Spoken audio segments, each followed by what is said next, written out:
Today's technique, thickening.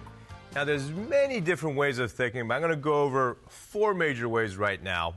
Making a ROUX, cornstarch slurry, puree reduction.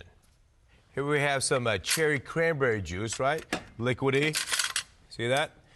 When you reduce it, and I reduced it a lot, I reduced it by like 85%, you get this thick cranberry syrup, right? I mean, this has the consistency of maple syrup. So by reduction, you can thicken. All right.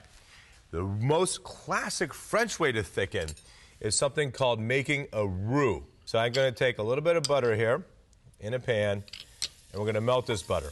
With roux, it's 2 ingredients. It's butter and flour. Some people say 1-to-1. I like 2-to-1 because I like to have it pasty so you can then pick it up. Classic example of making a roux, a great use of it. If you're not using butter, Thanksgiving dinner, right? You have the pan drippings, right? The nice fat from the turkey. You can add flour directly to that roasting pan to make the roux, and then you can make your gravy by adding chicken stock. So here we have the butter melted. I'm going to whisk in the flour now, and it gets nice and thick. And you have to cook the flour, right? Because flour is not cooked. And the longer you go, the darker it gets, all right? And when you get it darker, it gets more flavorful. So here we went all the way to this nice dark consistency. Now this is a great thickener down in New Orleans for jambalaya. They will start the pan with the roux before you add the liquid, and that will thicken it up. All right, so a great way. A calorie-free way of thickening called a cornstarch slurry. All you do is you take cornstarch, and using your fingers, you add just a touch of water, because all I'm trying to do is melt. You see how this cornstarch is kind of melting? So if you had a chicken stir-fry going on and you added stock to it, and you want to get it thick to stick to it, you would add this.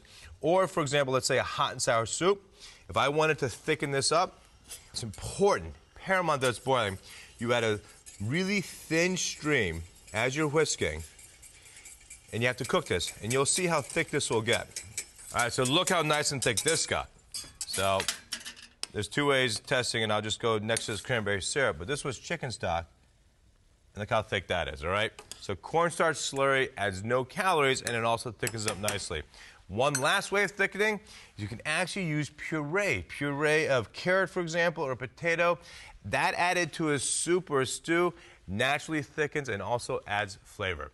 So thickening is key to adding viscosity and mouthfeel to soups and sauces. Learn how to thicken.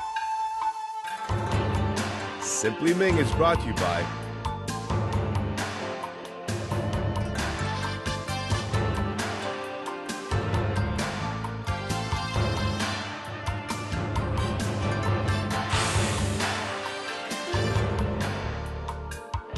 Watch Simply Ming on your public television station.